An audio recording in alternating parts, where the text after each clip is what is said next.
have you ever felt like you're just guessing when it comes to your finances? Like you're kind of flying blind? Well, today, we're going to cut right through all that noise. We are going to build your very first crystal clear financial snapshot. Let's dive in. So let me just ask you this straight up. Beyond what you see in your bank account today, do you truly know where you stand financially? You know, most of us have a vague idea, right? But today, we're not dealing in vague. We're going to get a precise, real answer. And the answer to that question is a simple but powerful concept called net worth. Think of it as the single clearest snapshot of your financial health. The formula couldn't be easier. It's everything you own minus everything you owe. See, your income just shows money coming in and out, but net worth, that shows the result of all your financial decisions up to this very moment. That final number, that's your net worth. Okay, so let's start with the fun part. Step 1 is all about taking inventory, about really recognizing everything you've built so far. We're going to tally up all of your assets.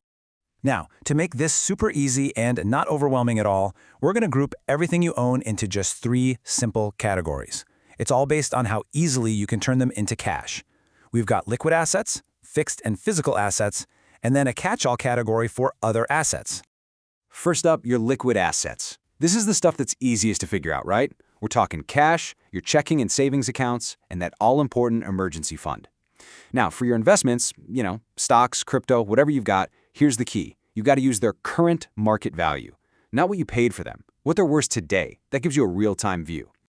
Okay, so with the liquid stuff covered, let's move on to the more tangible items you own.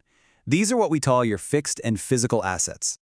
This category is for the big-ticket items. We're talking about your home, which you should value at what you think it could sell for right now. Same thing for your car or motorcycle. A quick search for its current used market value will do the trick. And hey, don't forget other valuables, things like gold, maybe some nice jewelry or art. If it has real value, it counts. We are almost done with the what you own side of things. But hold on, there's one more category that people often forget about. And trust me, it can be a really big one. We're talking about retirement and insurance accounts. So this includes the current balance in your retirement accounts, like your labor pension. It also covers certain types of insurance policies, the kind that build up a cash value over time, things like whole life or investment-linked plans. You'll probably need to dig out your latest policy statement to get that exact number. All right, we've tallied up all the good stuff, all the positives. Now for step 2. And listen, this part just requires a bit of honesty, but absolutely no judgment. Seriously, this is just about getting a clear-eyed look at what you owe. We can pretty much break all debt down into 2 main types. On one side, you've got your long-term debt. Think your mortgage. And remember, you only count the remaining principal you still owe, and maybe a car loan. Then, on the other side, you've got short-term debts. This is stuff like your credit card balances, any personal loans, and of course, student loans. Now, to get a truly accurate picture, we have to be really thorough here. So be sure to include any informal loans, maybe from family or friends. If you've taken out any margin loans against your stocks, that counts too. And yeah, any taxes you might owe. Every little bit counts towards getting that total clarity. And here we are. This is the moment we've been building up to. You've made a list of your assets, you've faced your liabilities. Now we put it all together for the big reveal. It's time to see your financial snapshot. And it all comes down to this simple little table. You take your total assets, that's everything we talked about from the beginning. You subtract your total liabilities, everything we just covered, and what's left, that's it. That's your net worth. So go on, take a second. Add up all your assets. Add up all your liabilities. Do the math. What is your number?